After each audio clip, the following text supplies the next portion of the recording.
All right, let's talk about this and why this is a bad idea. We're using best case scenario at sea level, 70 degrees, which is your average day, no effect by density altitude. Our aeronautical decision making, our private pilot teaching teaches us that we make our no-go decision, our go and no-go decision right here, not when we're in the plane, but right here in our flight planning. So let's do some flight planning on it. Let's actually legitimately look at the numbers, and I would love for people in the comments below to tell me if I'm right or wrong, and let's talk about it, because I can tell you right now, I'd never put me and a passenger in this situation. And I fly very regularly, and I fly very short, and I land short, and I take off short, but I will never put anyone in my airplane trying to do something like this, nor would I really want to do it myself. And I'm going to show you why in best case scenario where density altitude isn't even affecting anything. So we're going to use your numbers that you kind of pulled and what's the average is out there for a takeoff roll. So we're not worried about stall takeoff down here. We're going to use our aeronautical decision making like we should as a private pilot. So we're saying at 285 feet, our rotation speed and everything's happened. We're already airborne and we're going. We need to climb 50 feet outside. Okay, so at 285 feet, that gives us 265 feet left till we hit these trees. And we have to go up 50 feet.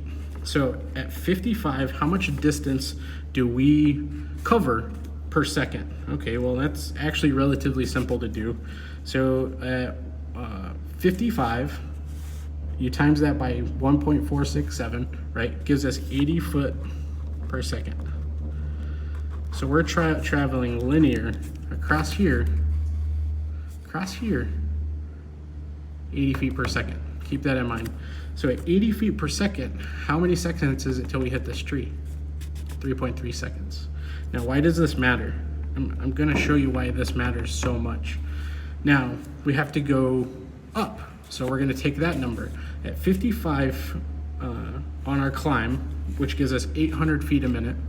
At 800 feet a minute. I used the POH at 875, so I have 800 here, I apologize. So that's how we got to 14.5 feet per second.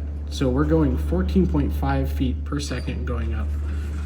3.3 seconds is what our linear distance is. So we're now going to account for that by timesing our 14.5 by 3.3, right?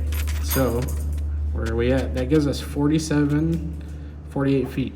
So would you clear that tree in that distance? And you're going to hit the top of it with your tires, I can tell you that much. But in our aeronautical decision making, it's telling us that we're dead. No matter what, we're dead. Because if that tree is taller than 50 feet, if we only have 2 more feet to work with, we're in our prop, we've hit the top of that tree, we're dead. Now, you're gonna say, Justin, that doesn't matter, blah, blah. No, it really does, because this shows you, even in your aeronautical decision making, going back to the skills we learned as just a regular pilot, this is a bad situation on a good day where there's no density altitude affecting anything. So that's my cup of tea here. You can just run the numbers and understand that this is a bad situation. Now, could we go up here and get another 200 feet a second? Yeah, but guess what? That's just barely enough to clear this tree at 70 degrees. Once you start adding altitude and heat, that significantly increases the distance that it takes to take off, right? Well, Justin, we can come down here and we'll just take off short and go. Okay, well, I don't really want to talk about that, but we will. And I'll do that in a separate video.